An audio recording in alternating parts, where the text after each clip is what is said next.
Hello guys, praise the Lord. నా పేరు హనోక్. పోయిన వీడియోలో మనము ర్యాప్చర్ గురించి అంటే ఎత్తబడడం గురించి తెలుసుకున్నాము. మన ప్రభు అయిన యేసుక్రీస్తు వారు మధ్యాకాశానికి వస్తారు, సంఘము ఎత్తబడుతుంది. అలా ఎత్తబడ్డప్పుడు ఏం జరుగుతుంది, ఎప్పుడు ఎత్తబడతారు అన్న విషయాలను మనం పోయిన వీడియోలో తెలుసుకున్నాము. ఎత్తబడిన తర్వాత ఈ భూమి మీద ఏం జరుగుతుంది అన్న విషయాలను మనం ఇప్పుడు ఈ వీడియోలో తెలుసుకుందాం.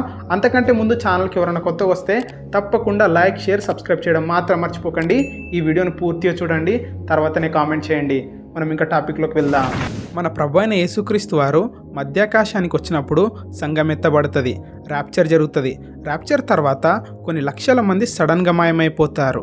ప్రపంచమంతా గందరగోళ పరిస్థితుల్లోకి వెళ్ళిపోతుంది. ప్రజలందరూ భయాందోళనలకు గురవుతారు, దేశాలు భయపడతాయి, ఆర్థిక వ్యవస్థ దెబ్బతింటుంది. అప్పుడు ప్రపంచమంతా ఒక లీడర్ గురించి ఎదురు చూస్తుంది, ఒక శాంతి దూత గురించి ఎదురు చూస్తుంది. అప్పుడే వస్తాడు యాంటీ క్రైస్ట్. అప్పుడు ఆయన అందరికీ ఒక తెలివైన వాడిలా, ఇంటెలిజెంట్ పర్సన్గా, ఒక గొప్ప నాయకుడిలా, మంచిగా మాట్లాడి శాంతిని తీసుకొచ్చేవాడిలా కనిపిస్తాడు. అన్ని దేశాల నాయకులతో తీయగా మాట్లాడి దానియేలు 9:27లో చెప్పినట్లు దేశాల పెద్దలతో ఒప్పందం చేసుకుంటాడు, నిబంధన చేసుకుంటాడు. ఇజ్రాయెల్కి ఫేవర్గా మాట్లాడతాడు. అప్పుడు ఇజ్రాయెల్ దేశంకి అనుకూలమైన నిర్ణయాలు తీసుకుంటున్నాడని యూదులందరూ ఈయనని బాగా నమ్ముతారు. కొంతమంది అయితే ఈయన మెస్సయ్య అని చెప్పేసి అంగీకరిస్తారు. కొన్ని థియరీల ప్రకారము థర్డ్ టెంపుల్ ఈయన వచ్చాకనే కంప్లీట్ అవుతుంది. దానియేలు 8:25లో చెప్పినట్లు ఉపాయంతో మోసం చేస్తాడు తనకు లాభం తెచ్చుకోవడానికి.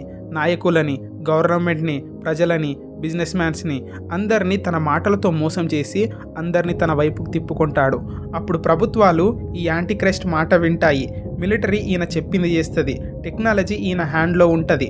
అంత్యక్రీస్తు ఏ చిన్న మంచి పని చేసినా కానీ ఈయన ప్రజలకు ఇది చేశాడు, అది చేశాడు అని చెప్పేసి మీడియా ఇతను గొప్పలు చెప్తూ ఈయనని ఒక దేవుడిలా ప్రొజెక్ట్ చేస్తుంది. Social media, TV, print media మొత్తం ఈయన గురించే మాట్లాడుతుంది. ఈయన కొన్ని దేశాల మధ్యలో శాంతి ఒప్పందాలు కూడా చేస్తాడు. ప్రపంచ ఆర్థిక వ్యవస్థ అంతా ఈయనే కంట్రోల్ చేస్తూ ఉంటాడు. అప్పుడు ప్రకటన 13:13లో చెప్పినట్లు గొప్ప సూచక క్రియలు చేస్తాడు. ఎలా అంటే ప్రజలందరి ముందు ఆకాశం నుంచి భూమి మీదకి అగ్ని దింపుతాడు. దేవుడు ఆకాశం నుంచి అగ్ని కురిపించాడు కదా, ఈ యాంటీక్రైస్ట్ కూడా తనని తాను దేవుడు అని చెప్పి ప్రూవ్ చేసుకోవడానికి ఆకాశం నుంచి అగ్ని దింపుతాడు. అలానే నీళ్ళ మీద నడుస్తాడు, హీలింగ్స్ చేస్తాడు, అద్భుతాలు చేస్తాడు, మహత్కార్యాలు చేస్తాడు, సూచక క్రియలు చేస్తాడు. ఈయన చేసే అద్భుతాలు ప్రజలు కూడా నమ్ముతారు. ఎందుకంటే ఈ యాంటీక్రైస్ట్ మిరాకిల్స్ అన్నీ చాటుగా చేయడు. అందరి కళ్ళ ముందు, అందరు చూస్తుండగా, మీడియా ముందు సాతాను శక్తి ద్వారా ఈయన ఇలాంటి మిరాకిల్స్ చేస్తాడు. ఇవన్నీ చూసి ఈయన దేవుడు అని చెప్పి ప్రజలు కూడా మొక్కుతారు. ఇలాంటి టైంలో అంత్యకాలంలో దేవుడు 2 సాక్షులను పంపుతారు. వాళ్ళే హానోకు, ఏలియా. వీళ్ళు నిజమైన దేవుని గురించి సాక్ష్యం ఇవ్వడానికి వస్తారు, నిజమైన దేవుని గురించి ప్రకటిస్తారు. అలా వాళ్ళు 1260 రోజులు అంటే 3.5 సంవత్సరాలు ఈ భూమి మీద తిరిగి దేవుని గురించి ప్రకటించి ప్రజలను హెచ్చరిస్తారు. పశ్చాత్తాపపడండి అని చెప్పి ప్రజలకు చెప్తారు. యాంటీక్రైస్ట్ మోసాలను బయట పెడతారు.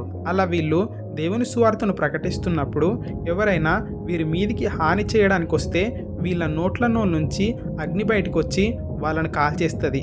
అందుకే వాళ్ళని ఎవ్వరు కూడా హాని చేయడానికి ముందుకు రారు. వీళ్ళకి మళ్ళీ కొన్ని అధికారాలు ఇవ్వబడతాయి. వీళ్ళు ప్రవచించే రోజులలో వీళ్ళు వర్షాన్ని ఆపగలరు, నీళ్ళని రక్తంగా మార్చగలరు, ఎలాంటి తెగులనైనా రప్పించగలరు. అలాంటి అధికారాన్ని దేవుడు వీళ్ళకిస్తాడు. ఇలా వీరు సాక్ష్యం చెప్పడం అయిపోగానే యాంటీక్రైస్ట్ మళ్ళీ వస్తాడు, వీళ్ళను చంపేస్తాడు.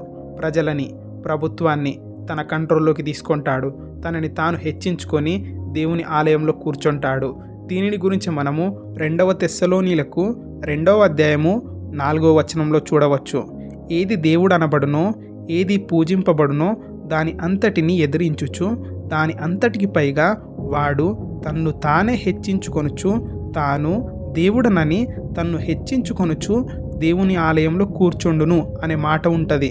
చూసారా, తన్ను తానే దేవుడనని కనపరుచుకొనుచు దేవుని ఆలయంలో కూర్చుంటాడు. అది దేవుని స్థలము, దేవుని మహిమ ఉండే స్థలము, అతి పరిశుద్ధమైన స్థలములో వాడు కూర్చుంటాడు. ఫస్ట్ యూదులు యాంటీక్రైస్ట్ని శాంతి దూతగా, ఇశ్రాయేలు రక్షకుడిగా నమ్ముతారు.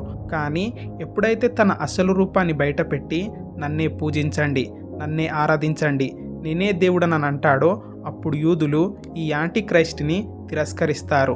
అప్పుడే దానియేలు 9:27లో చెప్పినట్లు బలిని నైవేద్యమును ఆపేస్తాడు. యూదులని హింసిస్తాడు, చంపేద్దామని చూస్తాడు. అప్పుడు చాలామంది యూదులు కొండలల్లోకి పారిపోతారు, కొంతమంది చనిపోతారు, చాలామంది హింసలకు గురవుతారు. అలాంటి టైంలో ప్రకటన 12:6 ప్రకారము ఇశ్రాయేలు ప్రజల రక్షణ కోసం దేవుడు కొంతమందిని కాపాడతాడు. లాస్ట్కి ఈ యూదులు జకర్యా 12:10లో చెప్పినట్లు యేసుక్రీస్తే నిజమైన దేవుడు, యేసుక్రీస్తే నిజమైన మెస్సయ్య అని ఒప్పుకుంటారు, నమ్ముతారు. ప్రకటన 13:15 ప్రకారము మృగమును ఆరాధించని వారిని, అంటే యాంటీక్రైస్ట్ని ఆరాధించని వారిని చంపేస్తాడు. అప్పుడే ఆ మృగము ముద్రను అందరూ వేసుకోవాలని ఒక రూల్ను తీసుకొస్తాడు. ఆ ముద్రనే 666. ఆ ముద్ర కుడి చేతి పైన లేకపోతే నుదుటి మీద వేసుకోవాలి. ఇప్పుడు మనకన్నిటికీ ఆధార్ ఎలా ఉందో, అంటే రేషన్ తీసుకోవాలన్నా, గ్యాస్ తీసుకోవాలన్నా, పెన్షన్ తీసుకోవాలన్నా, ఆఖరికి ట్రావెలింగ్ చేయాలన్నా ఆధార్ కార్డ్ కావాలి, ఎగ్జామ్స్ రాయాలన్నా, జాబ్ రావాలన్నా అన్నిటికీ ఆధార్ కార్డ్ ఎలా కావాలో అలా అంత్యకాలంలో కూడా ఏ పని చేయాలన్నా కూడా ఈ ముద్ర ఉండాలి. చూస్తున్నారు కదా టెక్నాలజీ ఎంత స్ట్రాంగ్గా ఫాస్ట్గా గ్రో అవుతుందో. మీరు ఎప్పుడైనా అనుకున్నారా ఒక మనిషి ఇన్ఫర్మేషన్ మొత్తం ఒక కార్డులో ఒక నంబర్లో ఉంటుందని? కానీ ఇప్పుడు మనం అదే ఆధార్ కార్డు రూపంలో చూస్తున్నాము. మనమందరము ఇండైరెక్ట్గానో డైరెక్ట్గానో యాంటీక్రైస్ట్ రాకకు స్టేజ్ని సిద్ధపరుస్తున్నాము. తర్వాత టెక్నాలజీ గ్రో అయ్యి ఒక నంబర్లోకి వస్తుంది. ఈ నంబర్ వేసుకోకపోతే కొనలేము, అమ్మలేము, వ్యాపారం చేయలేము, పేమెంట్స్ చేయలేము, ట్రావెలింగ్ చేయలేము, డబ్బు ఉండదు, ఆహారం ఉండదు, ఉద్యోగం ఉండదు, వ్యాపారం ఉండదు. అప్పుడు ఆర్థిక వ్యవస్థని మొత్తం యాంటీక్రైస్టే కంట్రోల్ చేస్తాడు.